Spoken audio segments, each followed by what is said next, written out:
Waalaikumsalam warahmatullahi wabarakatuh. Alhamdulillah. Jazakumullah Ustadz atas pemaparan ilmu yang sangat luar biasa. Insya Allah sangat bermanfaat bagi kita semua. Baiklah, kita akan masuk ke sesi berikutnya ya Ustadz, yaitu sesi tanya jawab. Bagi peserta yang mau bertanya langsung dengan Ustadz, bisa raise hand dengan langsung mengklik mikrofonnya atau melalui chat yang akan dibacakan oleh MC-nya.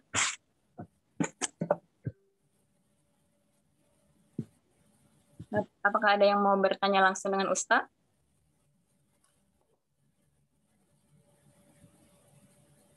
Nah, baiklah, kalau belum ada kita ke pertanyaan lewat chat dulu ya Ustadz. Baiklah, pertanyaannya itu bagaimana agar kita selalu bisa berpikir positif terhadap sesama orang beriman Ustadz? Baik, bismillahirrahmanirrahim. Tentu ini ya, banyak ya elemennya ya, unsur-unsur yang harus dipahami ya. Ya, pertama ya akhlak suudzon dan husnudzon ya. Siapa yang terbiasa husnudzon ya, insya Allah ya, melihat siapa aja baik insya Allah. Ya. Bahkan para ulama mengatakan ya, andaikan kamu salah dalam berhusnudzon ya, itu jauh lebih baik daripada kamu ya bersuudzon ya. Salah berhusnudzon ya. Ya, sebutlah misalnya ya orang minjem ya, saya minjem duit dong ya. Kita husnudzon, oh pasti secara hukum kan orang minjem itu berarti orang yang kepepet, orang yang mengalami kesulitan yang luar biasa, ya udah dipinjemin ya. Enggak tahunya enggak balik-balik ya. Ini namanya salah husnudzon ya. Maka itu jauh lebih baik daripada orang datang minjem langsung, ini paling orang mau nepu ini ya. Ini kan umumnya orang minjem itu cuma kedok doang minjem ya. Ya seperti itu ya. Akhirnya nggak dipinjemin misalnya ya, setelah nggak dipinjemin ternyata 2 hari kemudian dapat info, hati-hati kalau fulan datang minjem duit itu cuma kedok doang, dia minjem ke A biasa, habis minjem kabur, minjem ke B, habis minjem kabur. Benar, saya akan suudzon saya benar misalnya ya. Ini memang dalam bermuamalah ya, untuk biasa mengedepankan husnudzon itu insya Allah akan membuat kita selalu baik ya. Begitu juga pentingnya orang ketika terbiasa berhusnudzon kepada Allah Subhanahu wa taala, insya Allah akan siap berhusnudzon kepada hamba-hambanya ya. Begitu juga orang akan mudah husnudzon ketika dia ya seimbang dalam melihat dirinya, bahwa dirinya ada kekurangannya, ada baiknya ya. Begitu juga terhadap orang lain ya. Ketika orang lain itu selalu dinilai negatif ya, maka orang itu akan lebih menonjol suudzonnya daripada husnudzonnya ya. Terutama ya dalam sebuah lingkungan di mana orang-orang beriman itu terikat dalam sebuah cita-cita berjuang di jalan Allah ya. Maka berhusnudzon penting lebih diutamakan supaya ya, barisan perjuangan itu solid ya di jalan Allah Subhanahu wa taala ya. Betapapun ya, ada orang dihusnudzoni bertahun-tahun salah ya. Ternyata yang bersuudzon yang benar misalnya ya. Ini orang ini kayaknya perjuangannya ada maunya ini. Kata yang lain enggak lah, insya Allah dia ikhlas. Ya, setelah 2 tahun lagi ada lagi yang ngomong begitu. Enggak, saya yakin ini orang ada maunya. Yang satu mengatakan enggak lah, insya Allah ikhlas. Setelah 10 tahun bener kan ada maunya kan ya, ya, ya. Bisa seperti itu ya dalam perjuangan itu. Oleh karena itu kalau kamu salah berhusnudzon ya, itu masih diuntungkan oleh apa? Oleh konditamu yang baik, sehingga tidak mustahil dari kesalahanmu itu Allah akan menolong kamu ya. Allah mengatakan begini nih di ayat 64 Al-Anfal ya, wa in janahu lis-salmi fajnah laha wa tawakkal 'ala Allah innahu huwas samiul alim. Tiba-tiba orang kafir nantinya perang-perang, udah kita damai aja ya. Ada yang bersuudzon katakan itu mah kedok saja ya, giliran udah kalah aja ngomong damai, ntar ya nggak apa-apa, udah husnudzoni saja ya. Bisa jadi husnudzonmu salah. Wa yuridu ay yakhda'uka katanya ya. Kalau ternyata dia dibalik itu kedok hanya untuk menyerang kaum muslimin, fa inna hasbakallah ya. Kamu akan tetap ditolong oleh Allah. Huwallazi ayyadaka binasrihi wa bil mu'minin wa allafa baina qulubihim ila akhiril ayat. Baik, Allah a'lam. Alhamdulillah, jazakallah Ustaz atas jawaban dari pertanyaan kita. Baiklah, kita ke pertanyaan berikutnya Ustaz. Assalamualaikum Ustaz, mohon rekomendasi buku Sirah Nabawiyah dan Sirah Sahabat yang sudah diterjemahkan ke bahasa Indonesia. Jazakumullah khair. Iya, memang butuh sirah dan butuh kehidupan sahabat, betul ya. Ya, kehidupan sahabat yang sudah diterjemahkan ada namanya Rijal Haulur Rasul ya. Rijal Haulur Rasul terjemahannya 60 kehidupan para sahabat.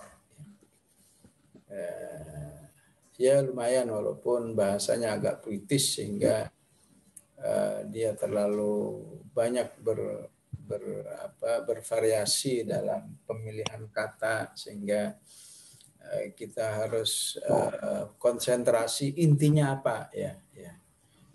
Dia terlalu panjang di dalam berpuitis ya berpuisi karena memang orangnya sastrawan, tulis kehidupan para sahabat sehingga intinya mungkin 50% itu Rijal Haulur Rasul ya. Wallahu alam masih ada atau enggak kehidupan para sahabat yang dulu diterjemahkan oleh Dewan Dakwah Islamiyah ya. Karena tiap sahabat itu pasti akan mengaitkan apa pengalamannya dalam perang ini ya. Misalnya kalau Ibu baca Hudzaifah ibnul Yaman, pasti kita akan dijelaskan ini punya peran khusus ini Hudzaifah ini dalam perang Al-Ahzab ya. Ini siapa ini sebutlah Ali bin Abi Thalib ini punya peran khusus dalam perang Ahzab, terutama ketika melawan tokoh ya, Quraisy yang sangat senior dalam ahli perang, Amr ibn Wuddin misalnya ya. Kemudian sirah pada akhirnya nggak mungkin satu sirah karena satu sirah itu saling memberi info satu dengan yang lain ya. Tapi untuk apa istilahnya dasar ya, untuk dasar saya kira sirahnya Muhammad Al-Ghazali ya, yang memang beliau memberi istilah dengan fiqhus sirah ya. Fiqhus sirah itu menunjukkan bagaimana agar kita tidak memahami sirah itu hanya sebuah buku sejarah ya. Tapi kata fiqh itu menunjukkan bagaimana sirah itu bisa dijadikan sebuah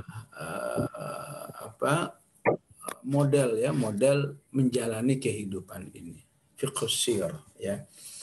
Ya tentu ini memang sangat penting memahami kehidupan para sahabat, memahami sirah ketika kita nanti mentadabburi Al-Qur'an. Ya.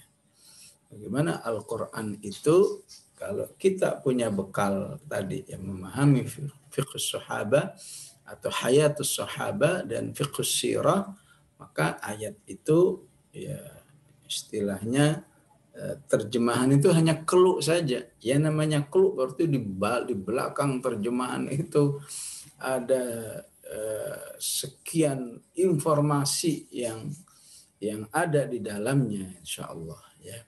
Ya tentu dalam hal ini memang ya kalau sudah ada terjemahannya ya fi dhilalil Quran ya yang memang bisa memadukan antara fiqh sirah dan fiqh tafsir ya.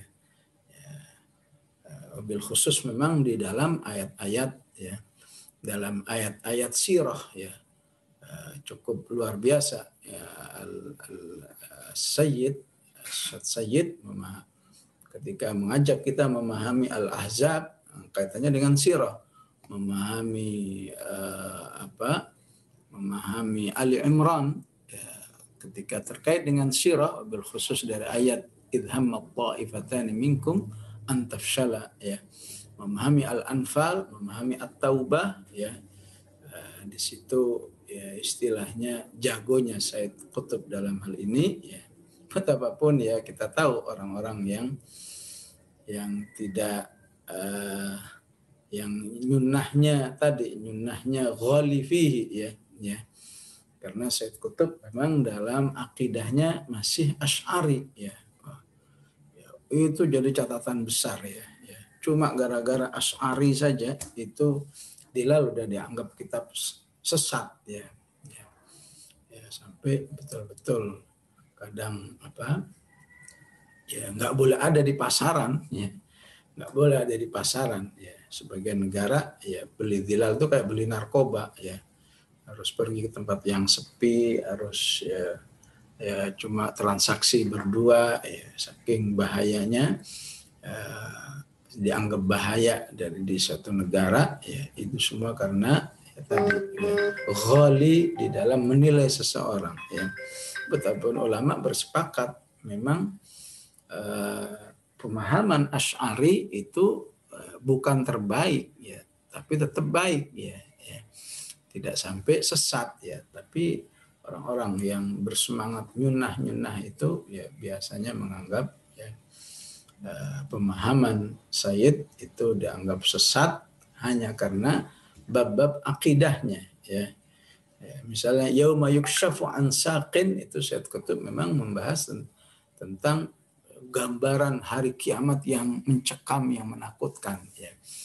Nah itu Salafi paling nggak setuju dengan pemahaman ayat seperti itu ya. Baik, wallahu a'lam. Jazakumullah Ustadz atas jawaban untuk peserta. Baiklah, kita ke pertanyaan berikutnya Ustadz. Ini ada Ibu Nida yang mau bertanya langsung dengan Ustadz. Silakan Ibu Nida.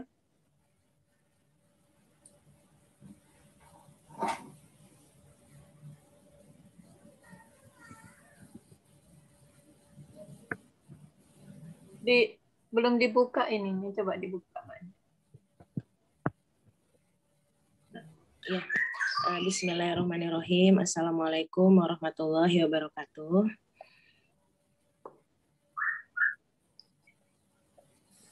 Baik Ustadz, terima kasih jazakumullah khair atas kesempatannya.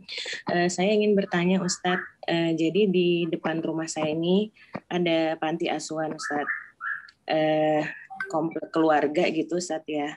Dahulu ayah saya yang menjadi pengurus juga salah satunya bidang agama. Setelah ayah meninggal, jadi diteruskan oleh suami yang menjadi bidang agama juga gitu Ustadz di sini. Nah, cuman belakangan ini permasalahannya, jadi kalau bidang agama itu jadi mengarahkan anak-anak di masjid lah ya Ustadz, ceramah, akhlak gitu.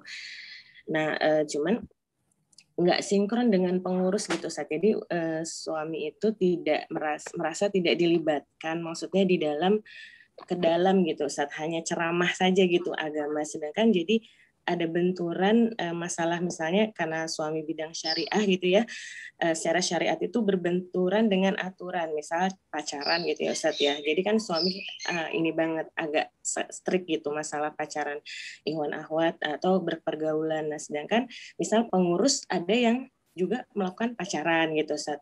Jadi dari pengurus itu karena memang dia bermanfaat di panti misalnya untuk bantu-bantu ini, jadi pengurus pimpinan itu ini apa namanya tidak terlalu strict itu terhadap itu. Jadi sedangkan ada anak juga yang dikeluarkan karena pacaran, tetapi pengurusnya sendiri seperti itu sehingga suami merasa tidak dihargai gitu Ustaz ya. Apa juga anak-anak mungkin juga apa yang diomong juga jadinya seperti mentah lagi. Jadi sekarang itu kondisinya agak menghindar Ustaz agar agak enggan gitu. Nah, untuk menjadi pengurus gitu Ustadz ya, jadi agak enggan untuk ini karena memang seperti tidak dihargai syariat, tapi karena syariatnya jadi kayak visi misinya tuh kayak nggak sama gitu Ustadz. Jadi mohon pencerahan gitu Ustadz, karena saya sebagai istri itu karena di sini lingkungan saudara, apakah saya baiknya untuk mengkomunikasikan atau memang karena kan suami pendatang ya Ustadz ya di sini karena dari Sumatera gitu kan pendatang, terus tapi suami bilang nggak usah di ini kan gitu, nggak usah, nanti disangkanya kita mau pengen jabatan atau apa, sedangkan kan kita pengennya di sini amal akhirat gitu sama sekali, maksudnya nggak mesti harus digaji, nggak apa-apa gitu, tapi seperti itu. Dan juga mungkin tidak dilibatkan, kayaknya memang ada masalah keuangan juga sih mungkin Ustadz yang memang akan sulit gitu untuk saya dibuka gitu kalau misalnya kita mungkin masuk. Nah seperti itu Ustadz, mohon masukannya. Saya agak bingung sebagai istri. Ya. Syukran Ustadz. Afwan, Masya Allah. Jadi apa yang dialami di sini, istilah Ibu tadi sudah bagus ya, ini amal ukhrawi ya, amal akhirat ya. Amal ukhrawi atau kalau dalam pergerakan namanya amal islami ya. Mumpung punya sawah ya untuk menanamkan nilai-nilai kebaikan bagi umat ya. Mumpung punya ilmu bersawahnya ya untuk menanamkan nilai-nilai akhlak yang baik, nilai-nilai Islam yang baik ya. Memang penting untuk istiqomah, penting untuk bertahan ya. Dalam kondisi di mana seseorang memang di situ tidak menjadi sentral ya, sebutlah istilahnya bawahan ya, istilahnya ya seni junior misalnya ya. Dia beramal islami tapi di balik itu ada seniornya. Dia beramal islami tapi dia hanya katakan cuma sebagai staf tertentu ya. Masih ada katakan ketua bagian, dari ketua bagian itu masih ada yang lain-lain sebagainya ya. Di sini memang ada dua kutub yang berbeda ya. Di satu sisi ya seorang suami di sini punya peluang ya, punya sawah, tapi punya sawah dan punya ilmu bersawahnya insya Allah kalau sekilas dari ceritanya, tapi punya keterbatasan ya. Sebetulnya dia hanya junior, sebetulnya dia hanya anggota, sebetulnya dia istilah yang lain di masyarakat itu bukan siapa-siapa ya. Maka usulan saya dalam hal ini ya bertahan saja ya. Artinya ya kalau istilah anak-anak itu jangan baper lah ya. Jangan hanya karena nggak dilibatkan kemudian berpikir yang lain ya, ataupun mungkin ataupun mungkin mendapat teguran mungkin suatu saat ya, kemudian langsung baper dan seterusnya ya. Jadi dalam hal ini boleh berpikir yang lain kalau misalnya dimusuhi ya. Kalau mungkin difitnah ya. Kalau mungkin dilecehkan ya. kalau mungkin dirusak citranya, ya istilahnya pembunuhan karakter, ya diperlakukan seperti itu saja, ya tetap kita harus bertahan. Karena Allah katakan orang yang beramal islami, orang beramal ukhrawi itu nggak akan lepas dari laumata laim, ya, celaan orang-orang yang tidak suka. Sedangkan Allah mengatakan sikapnya harus wala yakhafuna, ya, nggak boleh takut dicela. Ya. Jadi kalaupun sudah sampai dicela, sampai direndahkan, sampai difitnah, sampai dibunuh karakter, ya mungkin masih dibenarkan kalau istilahnya bukan meninggalkan amal ukhrawi ini, tapi mencari lahan lain untuk bisa tetap membina umat. Tapi kalau ternyata ini ada di lingkungan keluarga, saya kira jangan berpikir yang lain kecuali sampai diusir, ya. Kalau sudah diusir, ya apa boleh buat, ya. Supaya apa? Supaya apapun yang terjadi, citra kita di hadapan Allah tetap baik. Ya. Saya bukan meninggalkan, tapi saya diusir, ya kan lebih indah daripada, ya. Kenapa? Ya habis nggak dilibatin, ya ngapain lagi? Ya udahlah, ya. Jadi nggak dilibatin itu sesungguhnya masih jauh dari sebuah tantangan di dalam berdakwah ataupun membina umat, ya. Tetap bersabar, pada akhirnya nanti akan ada saatnya, ya kalau memang Allah masih pertahankan suami ibu di lingkungan itu, di mana Allah akan memperlihatkan siapa sebenarnya yang betul-betul ikhlas dan siapa yang sebenarnya ada tendensi-tendensi lain, ya. Alladzina yuballighuna risalatillahi wa la yakhshawnahu wa la yakhshawna ahadan illallah, ya. Nanti ini akan kita bahas ayat ini di surat Al-Ahzab, ya. Menunjukkan apa? Orang-orang yang mengajarkan agama itu memang ada aja yang nggak suka, ya. Tapi bagi dia tidak ada yang ditakuti kecuali Allah Subhanahu wa Ta'ala, insya Allah, ya. Mungkin itulah pencerahannya dalam hal ini. Wallahu a'lam. Jazakumullah Ustaz atas jawabannya. Masih bisa satu lagi ya Ustaz? Ya, silakan. Ini ada pertanyaan dari Ibu Haryati. Afwan Ustaz, kalau track record seseorang memang sudah mengkhianati, apakah tetap harus husnuzon pada saat bekerja sama, misalnya dalam koalisi?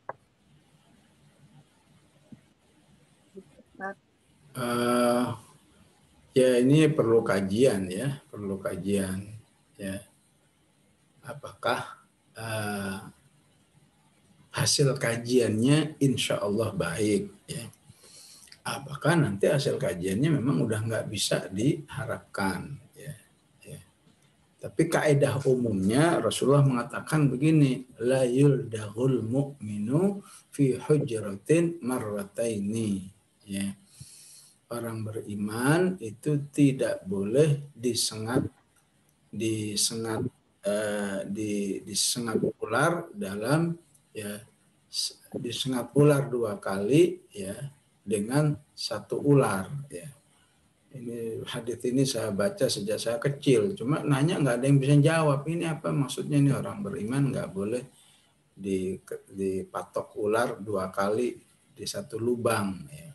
Ternyata ini sebuah kiasan, ya, atau istilahnya al-mathalun nabawi, ya, kiasan dalam hadis Rasulullah, ya. Ada al-mathalul qur'ani, ada al-mathalun nabawi, ya.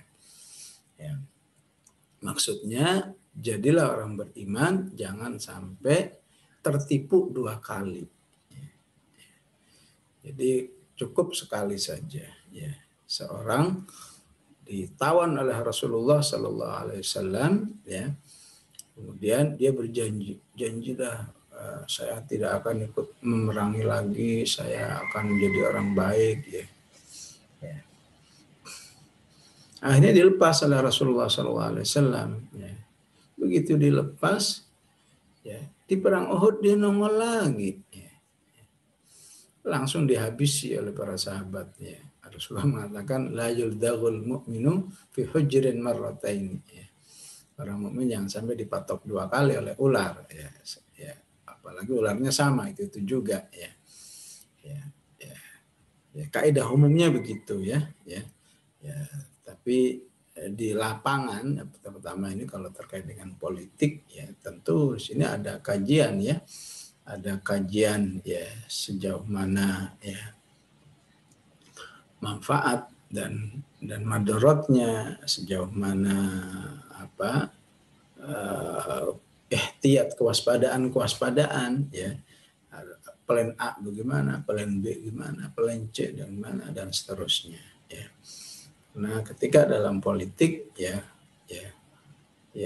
itu tidak terlepas daripada ya, pertimbangan-pertimbangan. Ya. Sebutlah ya karena terkait dengan jumlah suara tertentu ya nggak mungkin katakan mencalonkan presiden secara mandiri ya. Harus bersama partai lain ya. Dan tidak gampang merekrut orang menurut partai, ayo dukung kami ya. Ada yang mau dukung tapi mungkin punya catatan itu, pernah mengkhianati dan seterusnya ya. Wallahu alam, karena ini masalah ijtihad ya, sehingga kembali kepada para penentu kebijakan itu sendiri insyaallah. Wallahu a'lam. Jazakumullah Ustaz atas jawaban pertanyaan dari peserta. Insyaallah dapat menambah pemahaman lebih baik lagi. Baiklah Ustaz, itu pertanyaan terakhir Ustaz. Sebelum kita menutup kajian hari ini, kita akan mendengarkan doa penutup yang akan dibawakan oleh Ustaz Abdul Aziz. Silakan Ustaz. Bismillahirrahmanirrahim. Alhamdulillahirabbil alamin. Allahumma salli wa sallim ala sayyidina Muhammad wa ala ali sayyidina Muhammad. Allahumma ighfir lana wa liwalidina warhamhum kama rabbawna shighara. Rabbana la tuzigh qulubana ba'da idh hadaytana wa hab lana min ladunka rahmah innaka antal wahhab. Rabbana hab lana min azwajina wa dhurriyyatina qurrata a'yunin waj'alna lil muttaqina imama. Allahumma inna nas'aluka mujibati rahmatik wa azaima maghfiratik wassalamata min kulli itham wal ghanimata min kulli birr wal fawza bil jannah wan najata minan nar. Allahumma ahsin aqibatana fil umuri kulliha wa ajirna min khizyid dunya wa adzabil akhirah. Allahumma aslih lana dinana alladhi huwa ismatu amrina wa aslih lana dunyana allati fiha ma'ashuna wa aslih lana akhiratana allati ilayha ma'aduna waj'alil hayata ziyadatan lana fi kulli khair waj'alil mauta rahatan lana min kulli syarr. Sallallahu ala sayyidina Muhammad wa ala alihi wa sahbihi wasallam. Walhamdulillahi rabbil alamin. Assalamualaikum warahmatullahi wabarakatuh. Waalaikumsalam.